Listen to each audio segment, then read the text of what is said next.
नमस्कार मित्रों, आप सभी का स्वागत है आपके अपने चैनल में।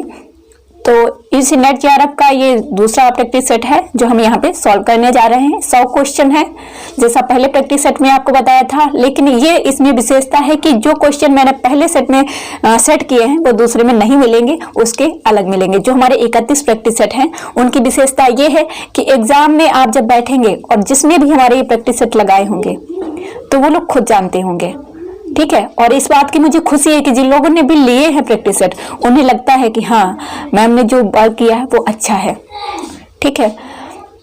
क्योंकि मेरी कोशिश ये नहीं थी कि मैं प्रैक्टिस सेट तैयार करके सिर्फ ऐसे ही परचेज करा दूं सभी को। मेरी कोशिश ये थी कि मैं जो क्वेश्चन प्रोवाइड कराऊं वो बेहतर हो और एग्जाम में वैसे ही क्वेश्चन देखने को मिले। एवरी प्रैक्टिस सेट में 100 क्वेश्चन है। इस तरीके से 31 प्रैक्टिस सेट है तो 3100 प्लस एमसीक्यूज हैं, क्योंकि मैंने कोई जो हमारे प्रैक्टिस सेट है उनमें कुछ ऐसे क्वेश्चन रख दिए, मतलब 102 हो गया या 103 हो गया, तो प्लस में मिलेंगे। बाकी बहुत सारे चीजें जिन लोगों ने लिया है उन्हें मालूम है। मैंने जैसे ये नहीं किया कि जिस तरीके से आप मुझे पैसे दे रहे हैं और मैंने आपको जितना देना था उतना दे दिया, ऐसा नहीं। मैंने वो चीजें आप लोगों को प्रोवाइड कराई हैं जो आपके एग्जाम से रिलेटेड थी, ठीक है।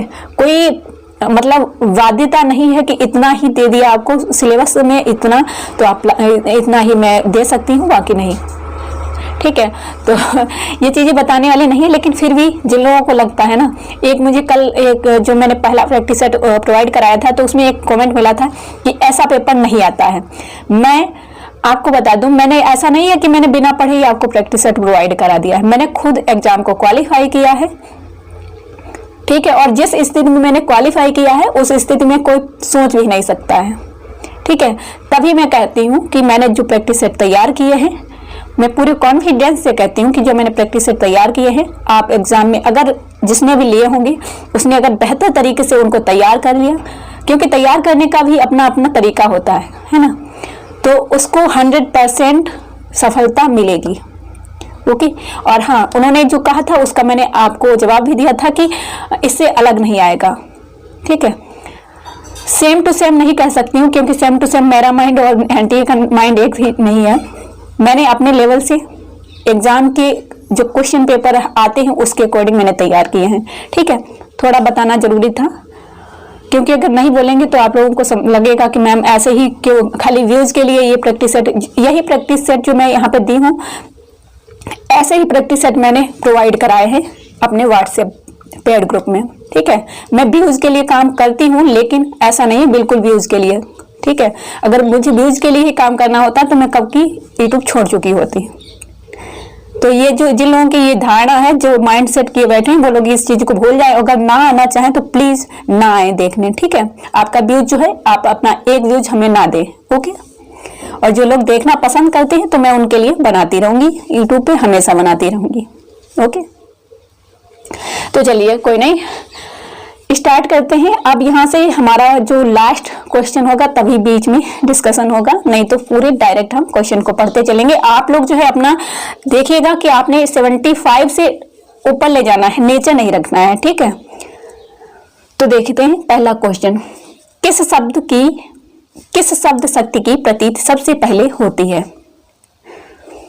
तो यहाँ पे राइट आंसर आपका हो जाएगा अविधा, ठीक है। ए ऑप्शन आपका राइट हो जाएगा। दूसरा प्रश्न है, पहले मैं सन्नाटा बुनता हूं के रचनाकार कौन है? तो यहाँ पे राइट आंसर हो जाएगा आपका वी, अज्ञेय। और कल ग्रुप में इस पर डिस्कशन हुआ था, तो आप जो है अगर कुमार विश्वास को सुनते हैं तो उन्होंने महाकवि पर एक अपना एपिसोड चलाया था, उन्हें आप सुन लीजिएगा।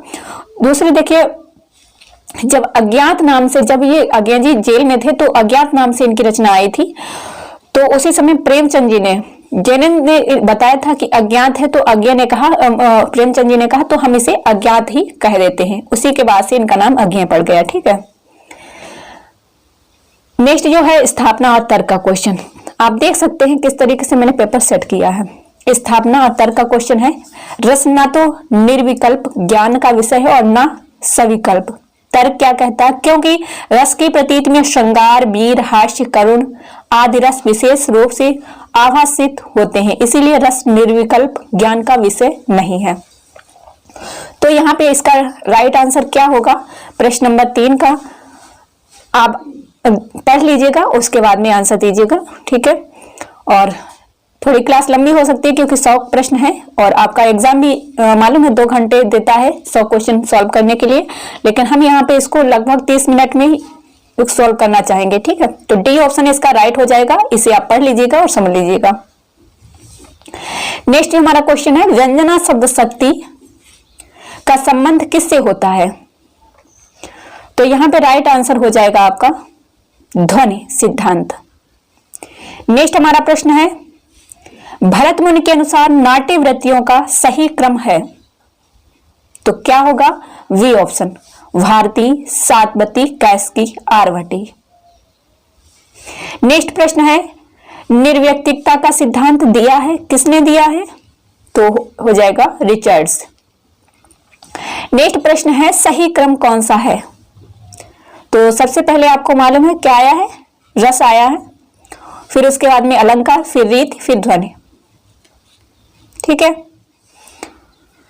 तो ए ऑप्शन, क्योंकि रस भरत मुनि ने दिया है, फिर उसके बाद भामा, फिर वामन और फिर आनंदवर्धन, इस तरीके से भी आप ध्यान रख सकते हैं। नेक्स्ट प्रश्न है, साधारणीकरण सिद्धांत किस आचार्य का है? तो भट्टनायक। नेक्स्ट प्रश्न है, काव्य गुणों की संख्या कितनी है? तो राइट आंसर हो जाएगा 10। कार्य और कारण में संगत न होने पर कौन सा अलंकार होता है? राइट आंसर हो जाएगा असंगति। नेक्स्ट फिर स्थापना और तर्क का क्वेश्चन है, स्थापना है प्रत्येक शब्द चाहे किसी भी प्रकार का हो अपना अर्थ अवश्य रखता है। तर्क है क्योंकि प्रत्येक शब्द में अपना अर्थ बताने की शक्ति होती है।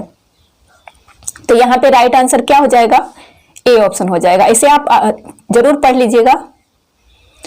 और जिन लोगों ने लिया है ये कोर्स हमारा, जिन लोगों ने प्रैक्टिस सेट लिया है, तो उन लोगों से कहना चाहूंगी कि अगर आप कुछ भी ना पढ़ें और इसे ही मतलब इन जो ऑप्शन दिए हैं इसे भी गूगल करके देख लीजिए इसके बारे में, और हमारे सारे प्रैक्टिस सेट आप बहुत अच्छे से लगा लीजिएगा, तो मैं कहती हूँ कि आप जरूर एग्जाम को क्वालिफाई करेंगे।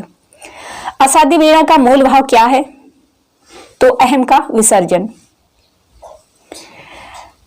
नाट्य शास्त्रों द्वारा अमान्य रस है, कौन सा है? प्रश्न नंबर 13, शांत रस।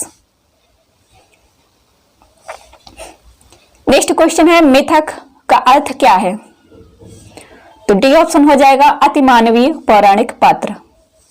नेक्स्ट प्रश्न है, खूंटियों पर टंगे लोग का प्रकाशन वर्ष है, किसने लिखा है? सर्वेश्वर दयाल सक्सेना ने। प्रकाशन वर्ष पूछा गया है 1970, सॉरी 15 नंबर है, ये मैंने 14 का बता दिया आपको। 14 नंबर प्रश्न, 15 नंबर प्रश्न है 1965। खूंटियों पर टंगे लोग, देखिए टंगे है तो ठा यहाँ पे भी आता 65, तो इस चीज को इस तरीके से आप रिलेट करेंगे तो चीजों को छोटे, देखिए मैंने कोशिश की है कि जो प्रैक्टिस सेट बनाए वो इस तरीके से जो आपको आसान लगे, लेकिन एग्जाम में आप उसको, लेकिन मैं आपको आसान तरीके से दूं और आप उसको बेहतर तरीके से तैयार करें, ठीक है। तो चीजों को, छोटी छोटी चीजों को तैयार करें और उनसे आपको बड़ी सफलता मिल सकती है। काव्य हेतु के भेद हैं, तो यहां पे हो जाएगा काव्य हेतु के 3 भेद हैं। भरत मुनि ने काव्य के प्रयोजन बताए हैं, तो यहां पे हो जाएगा 8। नेक्स्ट प्रश्न है, काव्य लक्षण के आधारों में से नहीं है, कौन सा नहीं है? तो अलंकार के आधार पर, बाकी तीनों आप इसे पढ़ लीजिएगा। उदांत महान आत्मा की प्रतिध्वनि है, कथन है किसका? लोंजाइनस ने दिया है उदात्त सिद्धांत। नेक्स्ट है, अर्थ प्रवृत्तियों का सही क्रम क्या है? तो यहां पे हो जाएगा बीज बिंदु पताका प्रकृति। नेक्स्ट फिर स्थापना और तर्क का प्रश्न है, आदिव्यंब आदि मनुष्य की ऐन्द्रिक कल्पना है, तर्क है इसलिए आगे चलकर कथात्मक तत्वों के सम्मिलन से यही आदिव्यंब मिथक के रूप में विकसित हुआ। तो 21 नंबर प्रश्न है, इसका राइट आंसर हो जाएगा बी, ए, आर दोनों सही। ठीक है, चीजों को आप समझ लीजिएगा।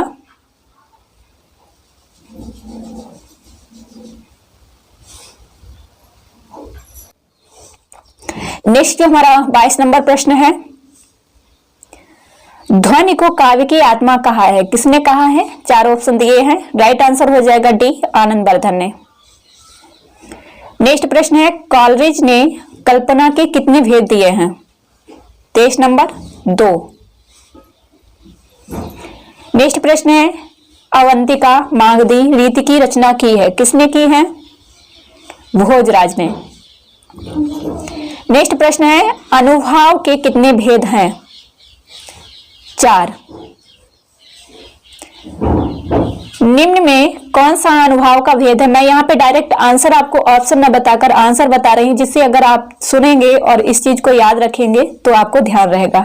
ठीक है, ऑप्शन से आपके एग्जाम में ऑप्शन से हम तो नहीं आ सकते, लेकिन आप जब क्वेश्चन पढ़ेंगे और उसका ऑप्शन राइट सुनेंगे तो आपको वो चीजें ध्यान रहेंगी। तो निम्न में कौन सा अनुभाव का भेद नहीं है?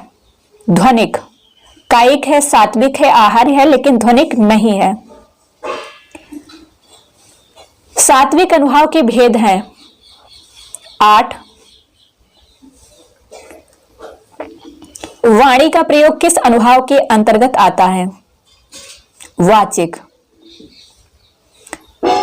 कवियों का कवि किसे कहा जाता है? सभी को मालूम होगा, डी, शमशेर बहादुर। फिर स्थापना और तर्क का क्वेश्चन है। स्थापना है, मनोविश्लेषणवादी में सबसे अधिक महत्व व्यक्ति के मन को दिया जाता है। तर्क है, क्योंकि व्यक्ति का मन सामाजिक प्रतिबंधों में कैद होकर जड़ हो जाता है। तो इसमें आप क्या लगाएंगे? 30 नंबर प्रश्न है, ए ऑप्शन राइट हो जाएगा। नेक्स्ट प्रश्न है, रस गंगाधर में पंडित जगन्नाथ ने किस शासक का वर्णन किया है? शाहजहां। नेक्स्ट प्रश्न है, नाटक को पंचम वेद किसने कहा है? आप सभी को मालूम होगा, इसका राइट आंसर भरत मुनि।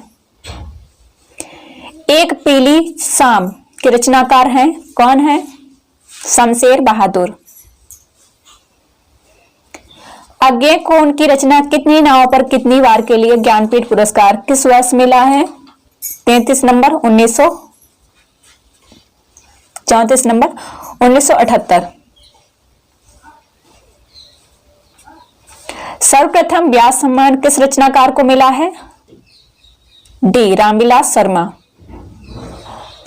नेक्स्ट प्रश्न है, प्रयोगवाद शब्द का प्रथम प्रयोग किया है? तो बी ऑप्शन, नंदुलारे वाजपेयी। नेक्स्ट फिर स्थापना और तर्क का क्वेश्चन है। रस का निर्णायक सहृदय है, तर्क है, क्योंकि सहृदय रस का समीक्षक होता है। आंसर हो जाएगा ए सही, आर गलत। फिर प्रश्न है, हिंदी में लोक जागरण की अवधारणा किस आलोचक की है? रामविलास शर्मा। नेक्स्ट प्रश्न है, मार्क्सवादी आलोचक हैं, इनमें से कौन है? तो नामवर सिंह है, बाकी कोई नहीं है। नेक्स्ट प्रश्न है, तृतीय तार सप्तक का समय है, कौन सा है? 1959।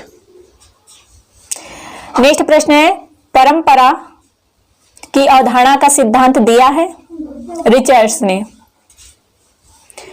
नेक्स्ट प्रश्न है, मनोविश्लेषणवादी हैं, कौन है? तो युंग। नेक्स्ट प्रश्न है, असाध्य वीणा का प्रकाशन वर्ष है? B option 1961। स्थापना और तर्क का प्रश्न है, मिथक मनुष्य जाति के सांस्कृतिक इतिहास का आख्यान है, तर्क है, क्योंकि मिथक के बिना इतिहास का लेखन असंभव है। तो यहाँ पे ए सही हो जाएगा, आर गलत हो जाएगा। नेक्स्ट प्रश्न है, चौथा सप्तक में कौन सी लेखिका आती है? तो कौन है इसमें चौथा सप्तक में?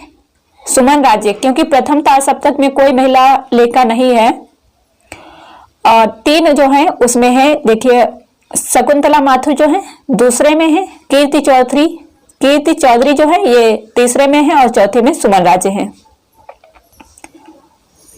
नेक्स्ट प्रश्न है, इनमें से कौन अस्तित्ववादी नहीं है? 47 नंबर प्रश्न है।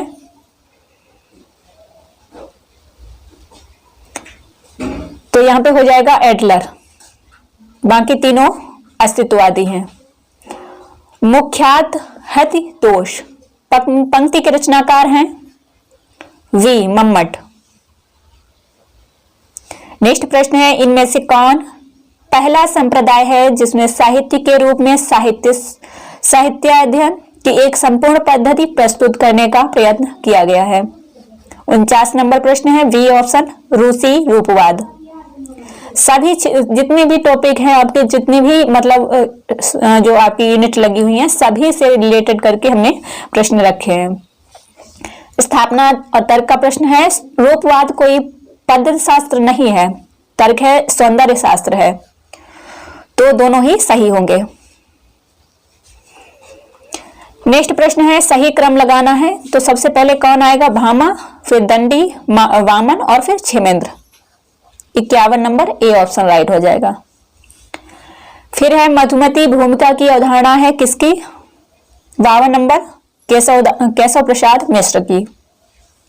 स्थापना और तर्क का प्रश्न है, अस्तित्ववाद विज्ञान विरोधी दर्शन है, तर्क है यह चयन की अगाध छूट देता है और अराजकता, अनास्था तथा अति स्वच्छंदता को प्रश्रय देता है। तो यहाँ पे राइट आंसर हो जाएगा, दोनों ही सही हैं, इसे आप ध्यान से पढ़ लीजिएगा। 54 नंबर प्रश्न है, मार्क्सवाद सिखाता है कि हर चीज पर डाउट करो, किसने कहा है? रामविलास शर्मा ने। नेक्स्ट प्रश्न है, किस आचार्य ने भाव दमन को अनिष्टकर माना है? 55 नंबर है, अरस्तु। नेक्स्ट प्रश्न है, वावरा अहेरी का प्रकाशन वर्ष है, अज्ञे के द्वारा लिखा गया है ये। 56 नंबर 1954। आत्महत्या के विरुद्ध के रचनाकार हैं रघुवीर सहाय। नवगीत का समय है 57 नंबर। 58 नंबर प्रश्न है, 58 नंबर है 1936 से 40। नेक्स्ट प्रश्न है, लिरिकल वेलाइडस के रचनाकार कौन है? तो है वर्ड्सवर्थ। नेक्स्ट प्रश्न है, रूसी रूपवाद पर अध्ययन एवं वाद विवाद की परंपरा कहाँ उपलब्ध होती है? 60 नंबर, यूरोप में। निकस पत्रिका के संपादक हैं धर्मवीर भारती। नेक्स्ट प्रश्न है, सही क्रम है 62 नंबर, अगेन, फिर रामविलास शर्मा, नेमीचंद जैन, नरेश मेहता। इनका जन्म समय आप जरूर नोट कर लीजिएगा, गूगल कर लीजिए चाहे। सही क्रम है कौन सा? यहाँ पे हो जाएगा कनुप्रिया, आत्मजयी, बुनी हुई रस्सी, कुआनो नदी। नेक्स्ट प्रश्न है हमारा, बेरंग बेनाम चिट्ठियां के रचनाकार कौन है? तो ये हैं रामदरस मिश्र। नेक्स्ट प्रश्न है, पेरिप्सिस के रचनाकार हैं, तो कौन है? लॉन्जाइनस, पेरिप्सिस लॉन्जाइनस।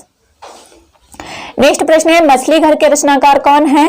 तो विजय देव नारायण शाही है। गीत फरोश का प्रकाशन वर्ष क्या है? तो यहाँ पे हो जाएगा 1953। नेक्स्ट प्रश्न है, नई कविता की विशेषता नहीं है, तो यहाँ पे इतिवृत्तात्मकता, ये द्विवेदी युग में है। ओके। नेक्स्ट प्रश्न है, प्रतिभा को नव नवोन्मेषशालिनी कहा है किसने? भट्टतोत ने। नेक्स्ट प्रश्न है, लेखक को न मानकर पाठ को प्रमुखता दी है किसने? देरिदा ने। प्रश्न है, स्थापना और तर्क का, नई कविता में नए मनुष्य की प्रतिष्ठा हुई है, तर्क है नई कविता में व्यक्त मनुष्य का द्वंद्व अंशतः आयातीत है। तो यहाँ पे आपका राइट आंसर हो जाएगा बी ऑप्शन, ए सही आर गलत। इसे एक बार पढ़ लीजिएगा क्या गलत है इसमें। नेक्स्ट है प्रश्न, राइटिंग एंड डिफरेंस के रचनाकार कौन है? D option, देरिदा। राइटिंग की और उसमें डिफरेंस बताया है देरिदा ने। क्षेमेंद्र के गुरु कौन है? तो अभिनव गुप्त हैं। नेक्स्ट प्रश्न है, काव्यालंकार कितने परिच्छेदों में लिखा गया है? 74 नंबर डी, 6 परिच्छेदों में। अब इसे कैसे याद रखेंगे? देखिए काव्यालंकार, आप इसे जो यहाँ पे 6 अंक बना लीजिए कि 6 अंक हैं, ठीक है, काव्यालंकार में, तो इस तरीके से आपको याद रहेगा। नेक्स्ट है अलंकार कौस्तुभ के रचनाकार हैं कर्णपूर्ण। आगे वागार्थ वैभव का प्रकाशन है, वर्ष है, ये किसने रचना लिखी है? इसे आप जरूर देख लीजिएगा। तो यहाँ पे 1995, मुझे याद नहीं आ रहा है लेकिन रमेश चंद्र शाह शायद हैं, आप इसका क्लियर आंसर बताइएगा या फिर देख लीजिएगा। 1995 इसका प्रकाशन वर्ष है, ठीक है। नेक्स्ट है रसवादी आचार्य हैं, कौन है? तो रसवादी आचार्य हैं विश्वनाथ, बाकी सभी जो हैं अलंकारवादी हैं। नेक्स्ट प्रश्न है मुक्तिबोध ज्ञान और संवेदना के रचनाकार हैं नंद किशोर नवल। नेक्स्ट प्रश्न हमारा है स्थापना साधारणीकरण की प्रमुख आधारशिला मानव सुलभ समानुभूति है। तर्क है क्योंकि मानव सुलभ समानुभूति स्वाभाविक मानवीय प्रवृत्ति है जिसे भारतीय दर्शन का बल भी प्राप्त है। तो इसमें राइट आंसर हो जाएगा बी, ए आर दोनों ही सही है। नेक्स्ट प्रश्न है ध्वन्यालोक लोचन की किसकी रचना है? तो अभिनव गुप्त की है। सोनेट किससे संबंधित है? तो सोनेट किससे संबंधित है? 81 नंबर त्रिलोचन। आगे ने क्या दिया है मुझे याद नहीं आ रहा है, जो है आगे है इन्होंने कौन सी कविता दी है, किस पर ज्यादा इनका प्रभाव पड़ा है? नेक्स्ट प्रश्न है गीत फरोश के रचनाकार हैं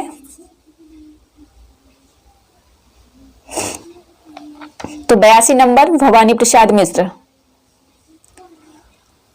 औचित्य रस सिद्धांत स्थिर का अस्त जीवितम उक्ति है किसकी? तो औचित्य है इसलिए क्षेमेंद्र की है। किसी हिंदी आलोचक ने साधारणीकरण की व्याख्या की है। किस हिंदी आलोचक ने साधारणीकरण की व्याख्या की है? तो कौन है इनमें से? तो यहाँ पे 84 नंबर आपका हो जाएगा डॉक्टर नगेंद्र। नेक्स्ट प्रश्न है भावक या पावक, भावक या पाठक को साधारणीकरण माना गया है, किसने माना है? 85 नंबर वी श्याम सुंदर दास। नेक्स्ट प्रश्न है संसद से सड़क तक का प्रकाशन वर्ष है, तो होगा यहाँ पे 1972। संशय की एक रात किसने लिखा है? नरेश मेहता ने। और श्री राम जी के जीवन पर लिखी गई है यह रचना संशय की एक रात। नेक्स्ट प्रश्न है जहां पर मुख्यार्थ तथा लक्ष्यार्थ दोनों वादित हों और व्यंग्यार्थ अविष्ट होता है उसे कहते हैं, क्या कहते हैं? व्यंजना। नेक्स्ट प्रश्न है सांख्य दर्शन संबंधित है किससे? तो भुक्तिवाद से। नेक्स्ट है कुकवित्य को साक्षात मृत्यु माना है सी भामा ने। नेक्स्ट प्रश्न है काव्य में कटुवचन को दोष माना जाता है वी दंडी। हाँ, आज्ञा जी ने हाइकू कविता लिखी है, ठीक है, ये आप ध्यान रखिएगा। हाइकू कविता जो है उसकी रचना भारत में की है, आज्ञा जी ने उसकी स्थापना की है या मतलब उसका विस्तार किया है, ठीक है। नेक्स्ट है प्रश्न हमारा रूप की आराधना का मार्ग आलिंगन नहीं तो और क्या है? पंक्ति किस कृति से है? तो यहाँ पे आपका राइट आंसर हो जाएगा उर्वशी। और ये किसने कहा है? तो दिनकर जी ने कहा है। नेक्स्ट प्रश्न है छवि के बंधन के रचनाकार हैं 93 नंबर भारत भूषण अग्रवाल। काव्यालंकार का समय है तो यहाँ पे हो जाएगा 6वीं सदी। नेक्स्ट है दो पार्टों के बीच पिस गया पंक्ति है 95वीं मुक्तिबोध। नेक्स्ट है काव्यालंकार सार संग्रह के रचनाकार हैं तो बी ऑप्शन हो जाएगा उद्भट। नेक्स्ट प्रश्न है इनमें से कौन आचार्यवादी अलंकारवादी नहीं है? पहले पूछा गया था रसवादी नहीं है, पहले पूछा गया था कि रसवादी है, और इसमें पूछा गया इनमें से कौन आचार्य अलंकारवादी नहीं है? तो यहां पे हो जाएगा डी विश्वनाथ। इनमें से रसवादी नहीं है, तो इस टाइप के प्रश्न आपके एग्जाम में पूछे ही जाते हैं। रसवादी नहीं है, कौन नहीं है? नगेंद्र भी हैं, और भरत मुनि भी हैं, भट्टनायक भी हैं, दंडी नहीं है। नेक्स्ट प्रश्न है कठोपनिषद पर आधारित रचना है, तो वह है आत्मजयी। और आज का लास्ट प्रश्न हमारा है स्थापना और तर्क का। स्थापना है प्रयोगवादी कवि यथार्थवादी है, तर्क है वे भावुकता के स्थान पर ठोस बौद्धिकता को स्वीकार करते हैं। तो यहाँ पे आपका हो जाएगा बी ऑप्शन राइट, ए सही आर सही दोनों सही हो जाएंगे। तो मित्रों ये थे हमारे 100 प्रश्न आज के प्रैक्टिस सेट में। आपने कितने राइट किए हमें जरूर बताइएगा, जिसके अकॉर्डिंग ही हम नेक्स्ट प्रैक्टिस सेट आप लोगों के लिए लाएंगे। ये हमारा दूसरा प्रैक्टिस सेट है, पहला नहीं देखा है तो आप जरूर देखिए। अगर आपको क्लास पसंद आई हो तो लाइक कर दीजिएगा, ना पसंद आई हो तो डिसलाइक कर दीजिएगा जरूर, ओके। क्योंकि प्रतिक्रिया आनी चाहिए, मेरा ये भाव है कि मेरा ये विचार है कि प्रतिक्रिया आनी चाहिए, वो चाहे अच्छाई हो चाहे बुराई हो, ठीक है। तो आप लाइक भी कर सकते हैं स्वतंत्र रूप से, डिसलाइक भी कर सकते हैं, उसमें आपका कोई समय नहीं जाएगा, क्योंकि आप क्लास को देखते देखते 26 मिनट की क्लास है, इसे देखते देखते भी डिसलाइक या लाइक कर सकते हैं, ओके जरूर करिएगा। और साथ ही डेली प्रैक्टिस सेट के लिए आप हमारा फ्री टेलीग्राम चैनल ज्वाइन कर सकते हैं, जहाँ पे डेली क्विज होती है, नए नए क्वेश्चन मिलते हैं, जिससे आपकी और बेहतर तैयारी होती है, ओके। तो ये है हमारी आज की क्लास, ओके। नेक्स्ट क्लास जल्द ही आप लोगों को मिल जाएगी। बाकी सभी क्लासेस इस समय बंद कर दी जाएंगी, अब कोई क्लास नहीं आएगी, सिर्फ प्रैक्टिस सेट की आएगी या फिर 20 क्वेश्चन की प्रैक्टिस सेट की आएगी, ओके। और बाकी कोई क्वेश्चन पेपर या कोई भी क्लास अभी नहीं आ पाएगी, ये हमारे एग्जाम के बाद ही आएगी, ओके। तो मिलेंगे नेक्स्ट क्लास में, तब तक के लिए जय हिंद जय भारत।